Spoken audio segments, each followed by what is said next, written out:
Hi everybody, it's Sonia here with Simply Events, and we have a special guest here. Well, we have many special guests. You have all of your event coordinators in one area, as well as Johnny with Simply Event Rentals, and a special guest, David Alvarez with DCA Media Consulting. And we're kind of doing a brainstorm sesh for all of you out there in the Facebook world about simple things you can do on Facebook to increase your business, increase your network, all that kind of stuff that seems to be baffling nowadays. So I'm going to stop talking because we only have about 30 minutes, and I'm going to go right over to David. But we'll have plenty of questions, and you guys can chime in on the Facebook webs with your questions, and we'll make sure they get answered as well. So here's David. All right, thanks guys for having me. I really do appreciate it. So let's jump right into it, kind of the newest things that are going on. So are you guys familiar with what's going on with organic reach and everything that's been happening with Facebook and everything kind of like that? So organic reach is at its absolute lowest ever. We're talking that you get the smallest percentage of your followers actually seeing your posts or your content than there ever has been before, based on everything that's been going on with Facebook, with Russia, and all that kind of stuff. So they were really trying to clean up their act, and what they decided to do was to change how the newsfeed functions. So it wants people to stay on Facebook, because a lot of people started to leave Facebook and they don't want people to leave, so they want you to stay. So how are they going to do that? They're going to serve you content that you like and engage with. So that's great, right? You get to see more of your friends, your family, all that kind of stuff. But what's not great is for businesses and business pages, because what happened is it's not going to serve that content as much anymore, because it doesn't want people to just get bombarded with businesses and everything like that.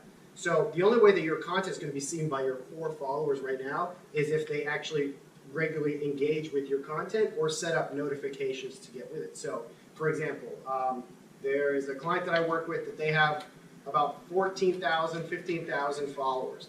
On average, on even a decent post, they reach about anywhere from 500 to 900 people. Wow. That's it.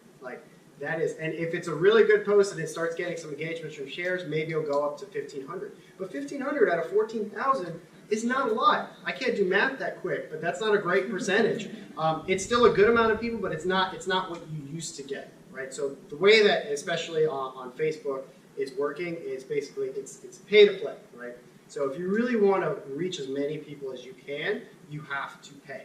So I try to tell people now that you have to start to incorporate at least some paid traffic into it. So that either means boosting some of your more popular posts, getting deeper into using ads, whatever you can to just put some money behind it, even if it's a couple bucks a day, right? I always say like $5 a day is such an easy thing to start with. Like that's one less coffee you have during the day, right? That's a Starbucks coffee, and you just put that so it can get in front of as many people as possible. And once you start getting more engagement, more content, you'll notice that you'll start getting more followers, you'll start getting more engagement, and then you can start really playing around with the ads. So that's number one. I think right now in social media marketing, you have to put some money into it. There's just absolutely no doubt about it. Now, when you talk about other places like Instagram, Twitter, Snapchat, they do have the ads behind it, but I think those still have some organic reach, especially on Instagram. You can still use the hashtag system, you can use the discovery,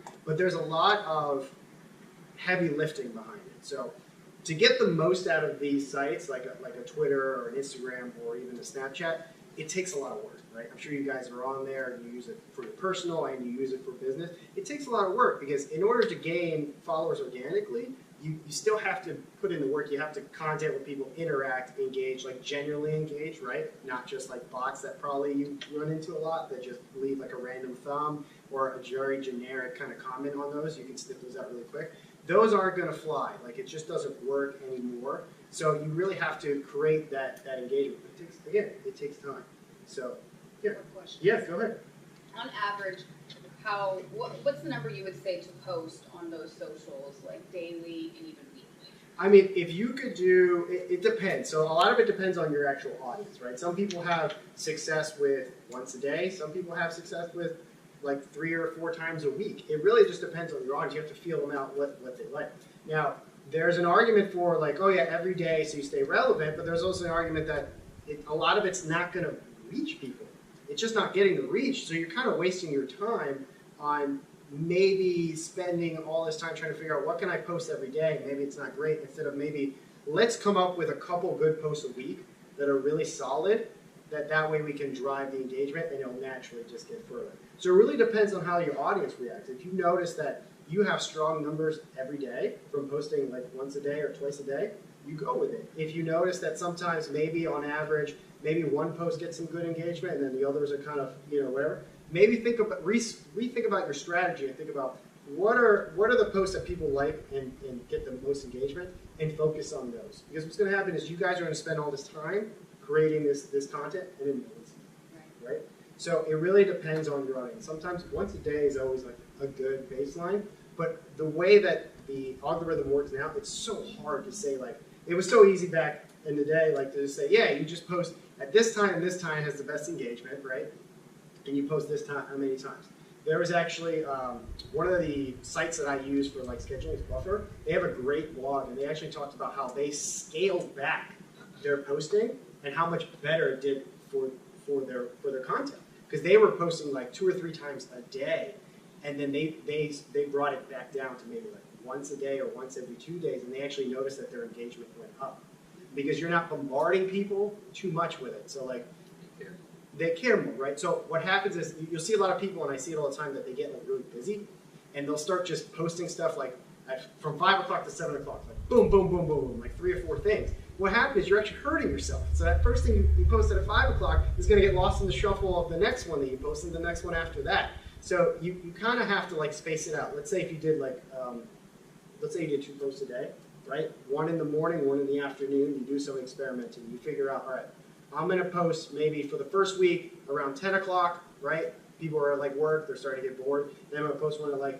2, 3 o'clock where people are like getting coffee break, need a break, and see what times your engagement is better. You can see all that through Facebook, through Instagram. You can see all those numbers and kind of come up with a baseline of, all right, these are my 2 times that have great engagement. Or maybe it's just 1. Maybe your 3 o'clock is the one that really just does well. You just focus on that time. It just takes some experimenting. No audience is the same. And you can find that through your different pages, insights, Yep. to know when you should be posting during your most trafficked hours. Exactly. And you can even select your content properly, that extra content towards your following. Exactly. So use the numbers, right? So a lot of people kind of, they hope for these generalities of like, all right, when's the best time to post? Well, you have to do it a couple times and look at the numbers, because not everyone's going to be the same. Maybe my audience is more of an afternoon, maybe yours is a morning. It all depends. We're all going after kind of the same people, but we're not. It's different groups, and they have different schedules, right? So if I were trying to market something that's for kids, I'm not doing it during school hours because they're probably not going to be on, their phone. Well, they're not supposed to be, but they're probably not going to be on there more, right? So even for one of the ones that I manage, it is a younger crowd. So usually the later hours, 7, 8, 9 o'clock is like prime time, because that's when they're on their phone. That's not what you would usually think, right? You think maybe people are going to be on there, but you kind of have to think outside the box, or just go by your numbers. Just don't think like, well, I think people go on this time, because the numbers are there. You don't need to guess anymore of like when your audience is on there. So that's what you really need to do, but it takes some time. If you're just starting out and you really want to figure it out, do post at different times, all these different times, and kind of play with it and see, all right, this is where our audience likes to be at. This is where they like to access the most, and you just focus on that. Does that make sense? So, and then when it comes to the actual content, it really depends on, what you guys are trying to achieve. So for you guys, it's a little bit different, right? So you do the events. So you're trying to get the word out about the events and also have some maybe fun and creative kind of stuff. So you really have to play around with what kind of content works, what do people want to see, what do they want to keep updated, but also kind of throw in there that you have these events, because you don't want to just keep doing like, hey, there's an event Saturday, next day. Hey, there's an event Saturday. Hey, there's an event Saturday. Like, you're just going to keep bombarding them with the same message over and over again. You have to kind of switch it up, but also get in there what you're trying to get across, right? Because the whole point of doing this is you want people to come to the events, right? Or even if you're a business, you want customers, but you have to make sure that you're giving them something else. And I think you guys do a great job of posting kind of separate things, right, that may have nothing to do with anything, kind of just occurring, like, yeah. Right? Is that kind of what you were going for? Our most popular posts, and Gabby can tell you this too, are organic shares of things going on from other news sources that are covering local restaurant openings, other local events, charities doing local events. So our kind of tell me something good sections and organic shares of things going on actually have more play than any other post that we do besides highlighting employee highlights here. People love to know who we are and what each person does here. So that's what we do as far as extra content, kind of showing who we are and what's going on around town, because we're an event company. Right, and the personal touch is great because people really, you know, just to be a blank company and you don't see anyone behind it's kind of boring, and people like to know who's behind it, because at the end of the day, right, it's people talking to people, whether you're a business, you can sneeze, it's okay. You know, it's person to person, whether you're a business or not. So at the end of the day, you still want to know who's behind the person, whether it's Simply Events or the people that work behind it, it's still personal. So you can still have kind of normal conversations, even though you guys are a company. You can still act normal, and I think that's great, especially, you know, highlighting things that are local in the community. Obviously, because you guys are local in the community, it's big because it can just drive more engagement, right? Because that's also more tools. So the more things you start posting, that's maybe, you know, that is not necessarily toward your business, but people like and engage. It's going to tell Facebook, hey, this person likes the content from Simply Events. I'm going to start serving it more. So then when you finally do those posts, hey, we have an event on Saturday, there's more of a guarantee they're going to see it because they've already engaged with it. And instead of a like, you now have a follower, right, which I feel is important to talk about yeah, too. Yes. So you could have, like I said, you could have 14,000 likes and only reach so many people, but you could have followers. So necessarily, they don't like your page, but they follow it, so they'll get updates on your page.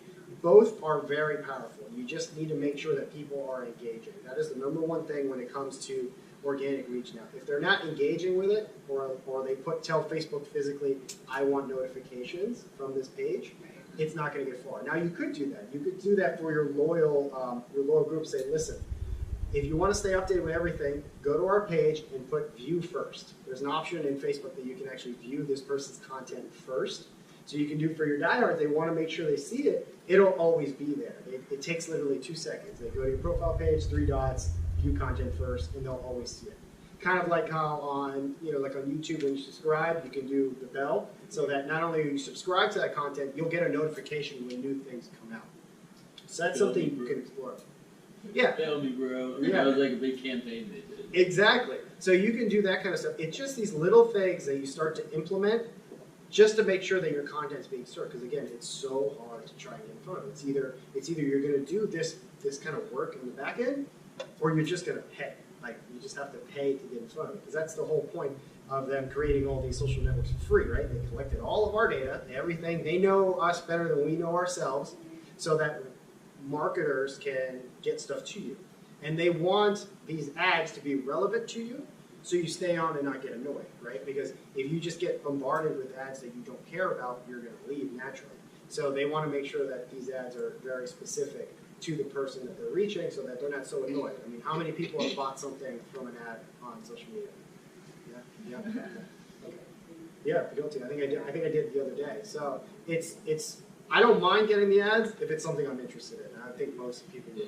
I like my ads on Facebook. Sometimes I watch those more than other people's content. Yeah. Like my friends and family. Well, because it's cool. so specific to you, right? Yeah. It's crazy. So like there's good and bad, right? So on a bigger level, it's bad because you're getting sucked into this bubble of like, this is what I like and nothing else different. That's why they got in trouble. Yeah. So what happens is with all this fake news and everything, they found these little bubbles, and so you weren't seeing anything different. So like if you had this one mindset, that was all you're going to see. You never see another side, and that's where things got a little bit iffy. But it's yeah. So you get sucked into this bubble, right? Like I like what I like. Facebook knows it. It's just going to keep showing you the same thing over and over again, but you never find anything new, right? And that's the beauty of these sites. You can find new stuff. You know, we talk about something interesting sometimes about the importance when you share something of staying inside a platform, because that platform doesn't like you to go to another platform. Right. Maybe talk about that a little bit, because I feel that was a game changer for us to pay attention to making sure we're sharing inside into your Facebook platform, into your Instagram platform. Right, so everything you do should be specific to your network that you're using, right? So the first thing that, it's really not a problem now, people got much better at it, but people used to make videos and then put them on YouTube and then share the YouTube link on Facebook. And Facebook doesn't like that, because it's taking them off of Facebook going to YouTube. So guess what? your engagement and your reach will go down.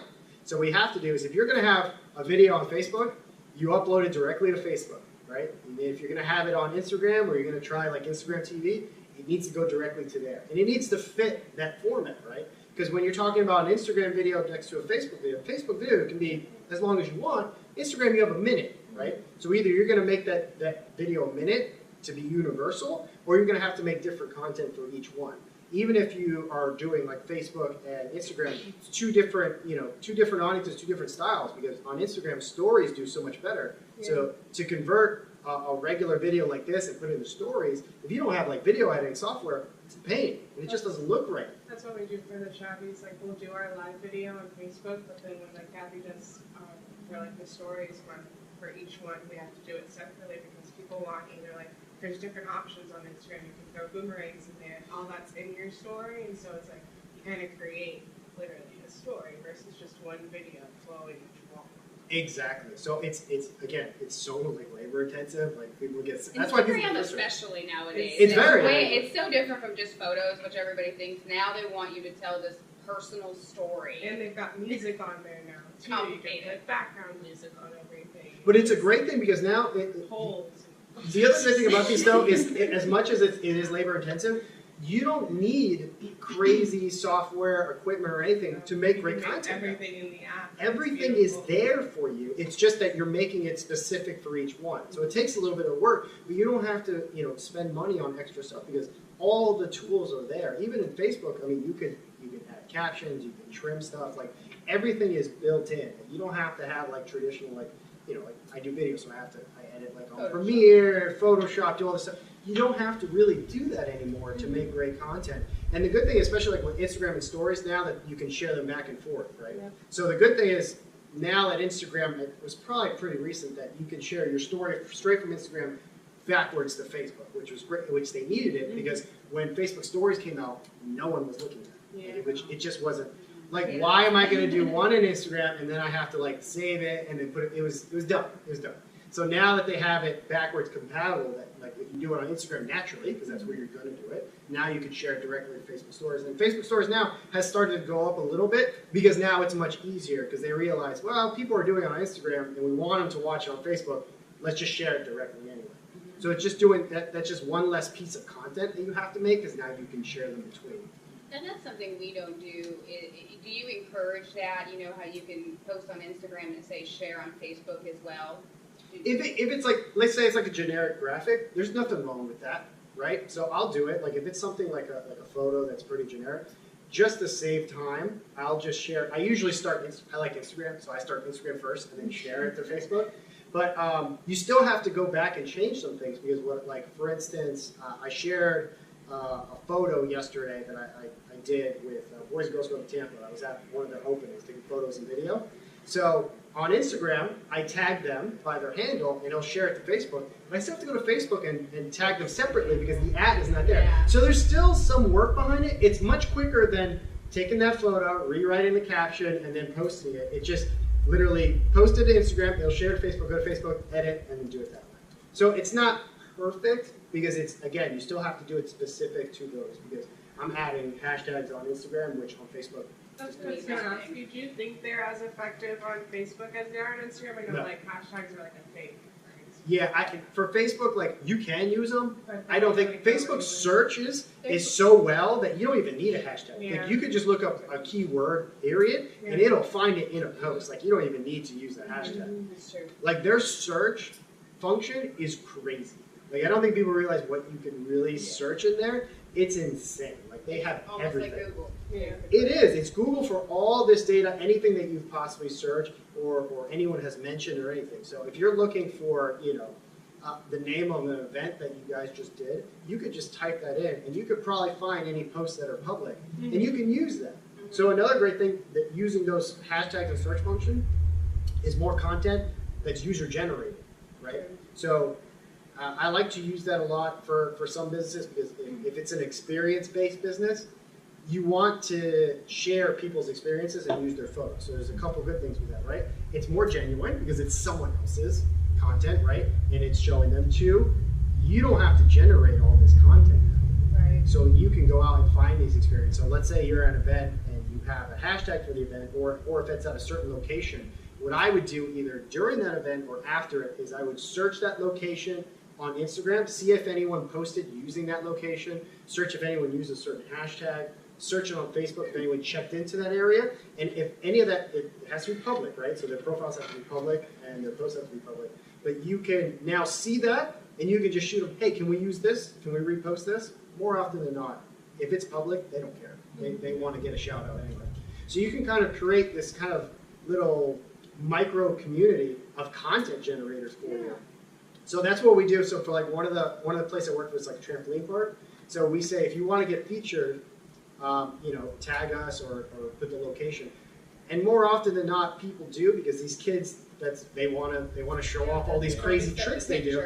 So what we're doing is you're starting to see people having fun, all these kids doing all this crazy stuff, and it correlates more with the kids because they can relate more with it, and it's more content that we don't have to make. Right. Because you can't be there all the time kind of creating this content. You never know what's cool, what's not. So you can have this content creators, and all you're doing is just giving them a shout out, and they love it because then they share it off with their friends. Because it's so weird. There's still that kind of like cool factor of being shouted out by like a business. Yeah. Right? Yeah. Isn't it? Like the other day, I was sitting on the couch and like going through Instagram, and I was like, oh yes, and my wife's like, what is wrong with you?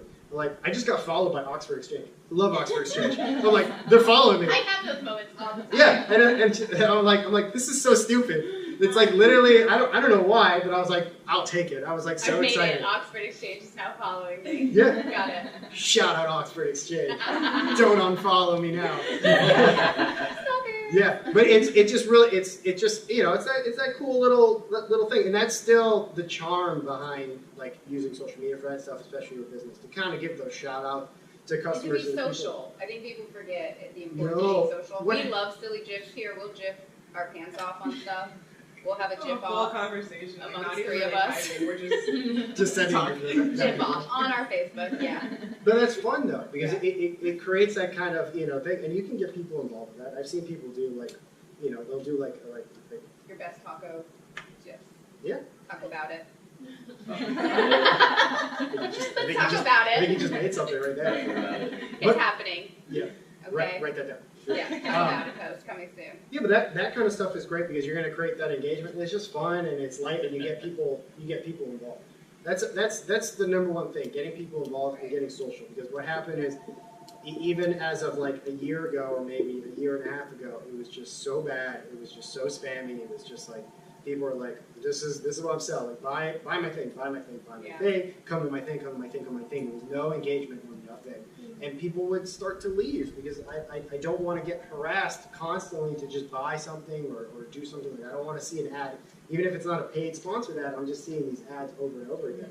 So I went on a purge myself. Like I just started unfollowing a bunch of pages or even like people, because what happened is even personal people would just share nothing but their business, and I'm like, I don't want to see this, so I just turned them off. So now I think Facebook realized it. And I think people are starting to realize, especially business starting to realize it, that you have to do it a little bit extra. You can't just do, this is my post, this is my post, this is my thing. I would save that for your promoted post if you're going to put some money behind it. Because now you're putting money behind it, and that's the real whole purpose of it. So that's different. But at least when you start getting into the advertising and going into the targeting, which we've talked about, at least it's getting to the right people, so that it's okay if you're doing that, because that's the purpose of it. And don't guess who your people are. And I know Kevin has a question. We used to do this. Don't guess who your people are. That's what insights are for. Just side note. Yeah, you can easily find out who your followers are and look at their habits, right? So like she mentioned, there's something on the business side of Facebook, so business.facebook.com, called Audience Insights, that you can look at your followers and it'll tell you things like the age, the gender, the pages they like. So you can really start to understand who your follower and who your base is. And the good thing about that is you can use that to your advantage when you create content later on. So if you know that your audience base really likes maybe these couple pages or these couple things, you can do things around that to create content so that it'll gain interest from them. Does that make sense? So it's kind of like a psychology game. So all of this data that you come back, you really have to think about, all right, Yeah, exactly, a cheat sheet, right? So the whole point of this is to make your life easier, right? So you do a little bit of work up front, finding out what works for people, but it'll make your life so much easier because now you already know what's going to work. So you just have to go through and understand that person, and it's only going to serve them better because you're doing them a favor because you're sharing content that they're going to like.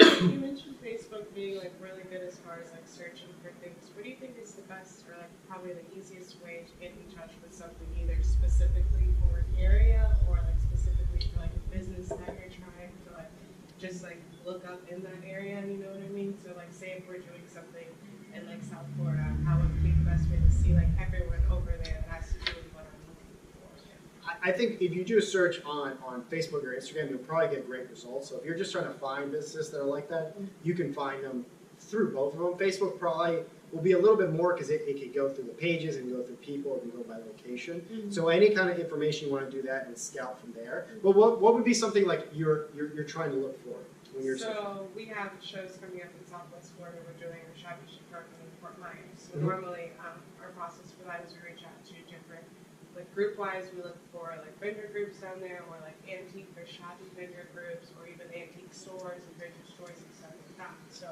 looking for those types of businesses and those types of people that we would want at that show down there. I got you. Really. Yeah, I mean, Facebook would be a great place to start because you can just look up like antique and Tampa, and I'm sure a bunch of pages would pop up, or even posts. Because remember, some of those people probably don't even have a business page; it could just be individuals. So it'd be nice that you could just find them and then you just reach out to them directly. That's the other great thing about these networks is ultimately is the connection that you can make with someone instantaneously, right? You can shoot a message, you can shoot them a DM, write a comment to them. So that would be a powerful. I would probably start on Facebook, and then you could go to Instagram because you could still look up hashtags, maybe for antique or whatever. But remember, you're going to get when you use the hashtag on Instagram, you're going to get general. Yeah, you're not going to get necessarily location. So unless you look at like antique Tampa, which very specific. Yeah.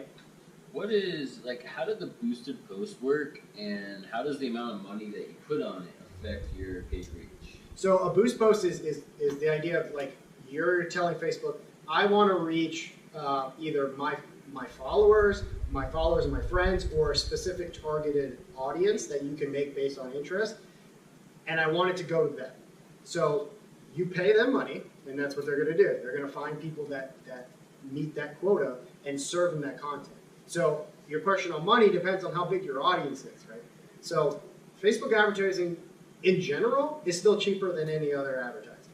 It used to be much cheaper. Like you could reach, like 10,000 people for like $5 to $10, right? Because it wasn't still that prevalent. Now it's so competitive that the rate has gone up. So $5 may not get you that far. $10, like anywhere like that.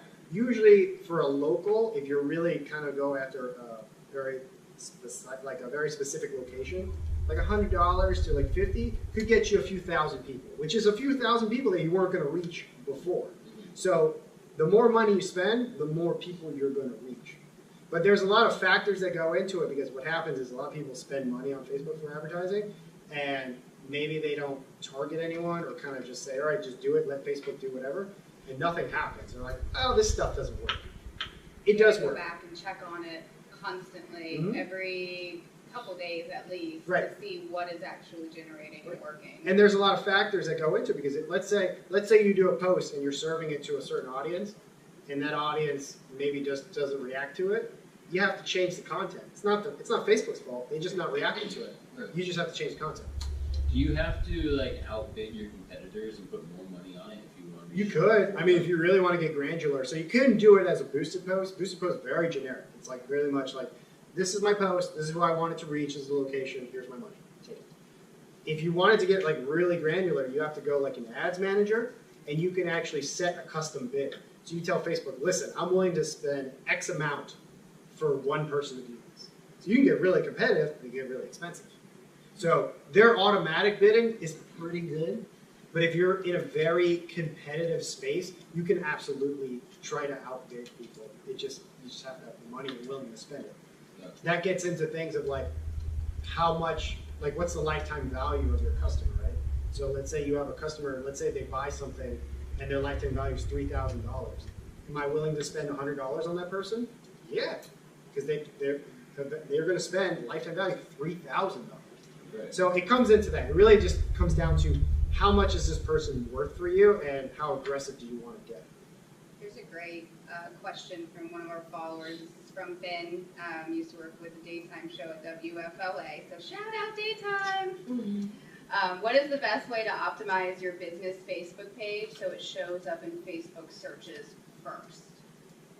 Well, it's not kind of like Google, right? So Google has like AdWords, so you can obviously get in front of everyone else. Facebook's a little bit different. So I think I know they base it on basically if you have a good following, you'll probably show up first in the searches. And if you have great engagement, because again, Facebook is all about serving people that, yes, they want to show people stuff that's relevant. So if we have, let's say we both have the same product, we have the same page, right? You have 1,000 followers, I have 10,000, I'm probably going to show up first, right? So for that, what you would have to do is make sure that your followers are up, your engagement is up, everything is up before you just start saying, all right, I want to show up in the search. If I'm starting from zero, it's going to be tough. You have to use some paid traffic to make sure that you get your followers up, your engagement up, so you become more relevant, so Facebook will then start feeding it on there. Or you got to just get creative if it's something really specific. Again, if it's like, I want to look up, I don't know, a shoe store in Tampa, it's going to be a lot that are going to show up. But if you have something that's very specific, you can get in front of it just because of your niche. You just got to be very descriptive of what you're selling or what your business page is about. So 2 questions to piggyback off this one. Can you put keywords in your description, kind of like an SEO thing, what we do on Absolutely. web pages? Remember, because Facebook, when you search a term, Everything, it's yeah. going to try and find it. So you could. Now, I have yet to find actual proof that's like Google that the more keywords you have, the better you're going to go in. Right. But most certainly it will, because again, when you search a term in Facebook, it's going to look for that term across pages and posts and everything. So Does it search in the summary of your business, like your description of your business, or just in the post? it'll do both. It'll do both. But if you, so like for that question, so let's say you're trying to get a lot of searches for a certain topic. We'll use shoes again. Right? It's probably a bad example. Let's say the He word does shoes. video, and you do video, so this is a great Perfect. comparison. Okay. So Tampa, let's say he's trying to get video clients in Tampa, right? So I'll make sure that my business page has that everywhere in there. But I'm gonna make sure a lot of my post features video and Tampa in it somewhere. Right. Because that's gonna show up in Increase posts. the search engine. Right. So you want to make sure you're including that somewhere in there. Whether you're tagging your location, actually putting Tampa, you want to make sure that you're constantly mentioning video. The location Video. Yep. of all your shabbies. Right. Tampa. Right. So it's those little things you want to make sure you're sliding them in there, just because it'll show up in the search. That makes sense. Yeah. And then the second part is, I know a while back you had to kind of activate video, a basic post, a carousel post. Like there was so many different posts that you had to activate to kind of fall into a higher algorithm for your page to be complete. Right. Is that still the case? Should you still have all those things active in different posts? I think you could, because here's the thing with those different posts. Those are more of like testing of like what works better, right? So hands down, video always is still dominant across, like especially Facebook. Like it's just always dominant. Facebook rather serve video more than anything else. When you talk about carousels and everything like that, those are effective too. It's also nice to have those as just something different, because people will engage anything that they can kind of engage with. Right? Carousels are nice because they kind of just swipe through. And what happens is now that counts as engagement, whether they like it or not. Because what Facebook notices, they're engaging with the post. They're not just going right past it. Right. So it still counts as engagement. Clicking. Yeah, you're still going through it. So much so that they added, I guess earlier this year or somewhere around there, on the ad side, that you can target people who have engaged with your business page at all. That means like your page, looked at your page, or looked at one of your posts and engaged with it. They don't even have to like your page, as long as they engage with it. So that's why it's so important to make this stuff to engage. So to answer your question, test those out, see which one works. It's because if you're just going to do, let's say you don't want to do a video, you want to do photos. I would do carousel, because now you could just do a bunch. You know, it's more fun that way. It's kind of to scroll through it. So you just got to get a little bit creative. All the tools are there. They made them for a reason, right? They want you to use them because they know that the more interesting and more creative you can get with their tool, the better it's going to be. So we have about 5 more minutes left. If there's any questions from staff or anyone who would like to ask a question, Sure. definitely get it in. Do you guys have any questions, inner staff here? Yeah. How do you find a good balance between looking, like if you want to do organic posts and you also want to do some serious posts, how do you prevent yourself from looking either too unprofessional or too kind of uptight? Like how do you balance those two? Well, I think you everyone has a general tone when it comes to their page, right? Like if you're more fun, usually your business posts and your not business posts are kind of fun, right? So your best bet is probably like 50-50. Try and see like what works best. So you don't, obviously you can't be like super serious on one and then be completely serious. Like it just doesn't fit. You still have to have something cohesive when it comes to all your posts. So luckily for you guys, you're in a fun kind of environment. You're in a fun business. So all your posts, whether they're promotional, strictly promotional, you can still have fun with them and also fit the personality of everyone here and have some fun posts. So you can still do 50-50, but just make sure it's not too much of one, right? You don't want all silly and then finally you just become serious too, because people are like, this is weird, you know what I mean? So you kind of have to make it fit. It's a tough balance because I've seen people go like completely off the wall and then like super serious, and you're just like, what is this? Which is fake now, right? Which is the real one now? Is this person really like this, or are they really like this? I think a great start is acknowledging real news.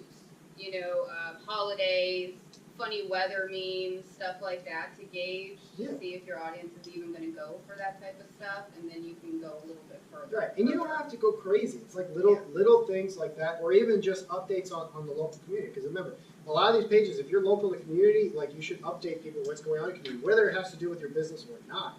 Just because people want to know, what's going on. I thought the coolest thing that a lot of people did was during the last big storm.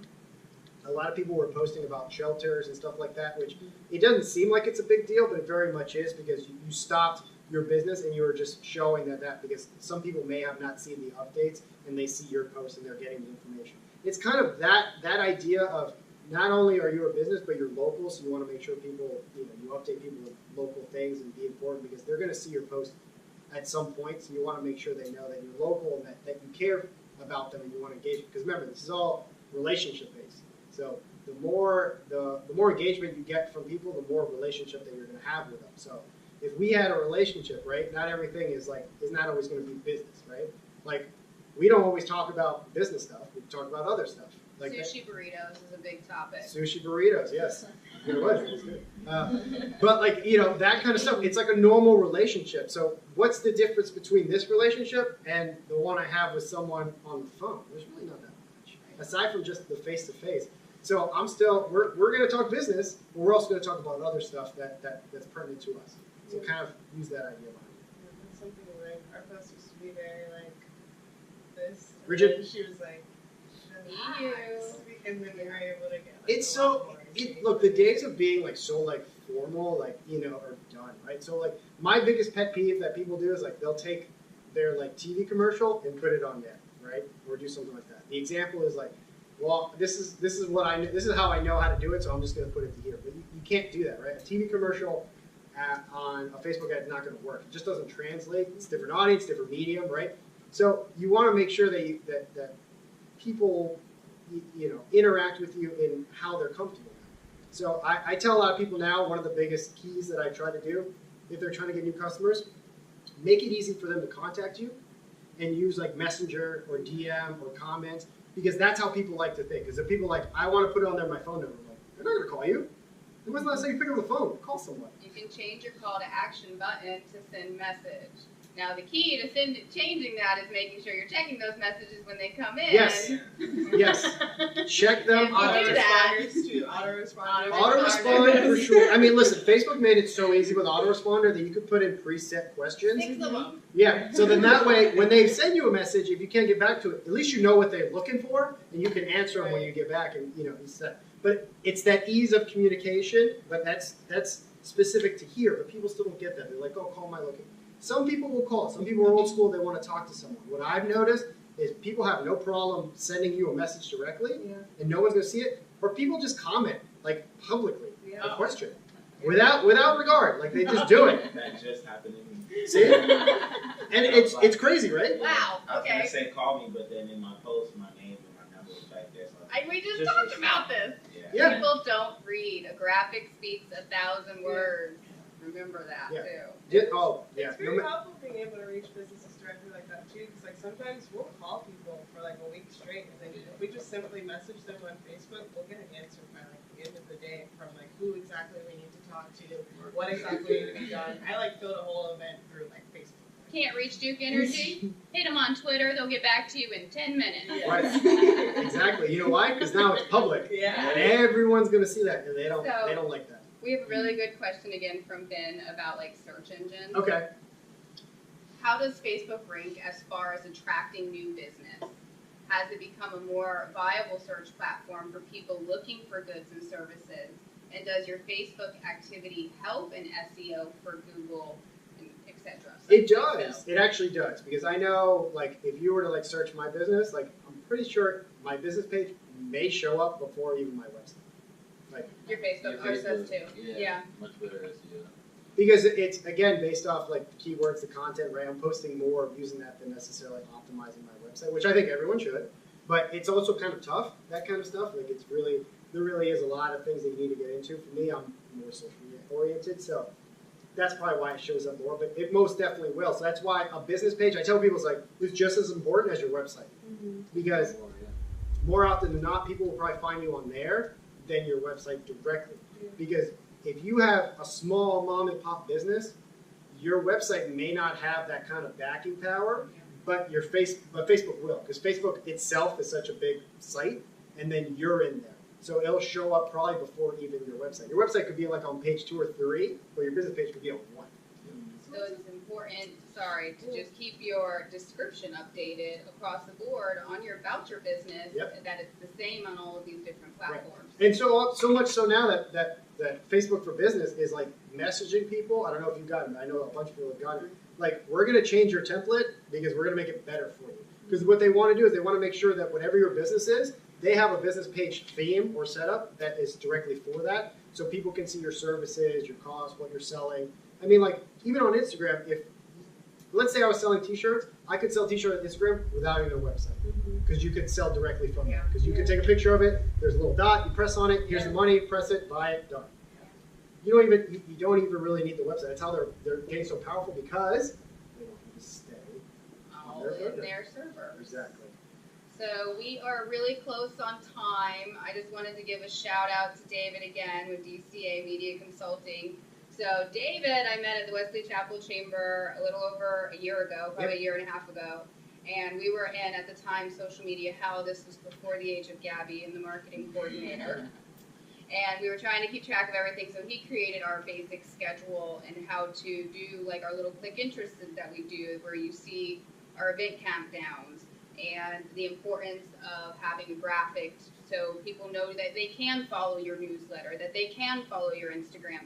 So he does so many different things. If you need help with social media, I suggest reaching out to him, sending him a message on Facebook, because he is very social. Try.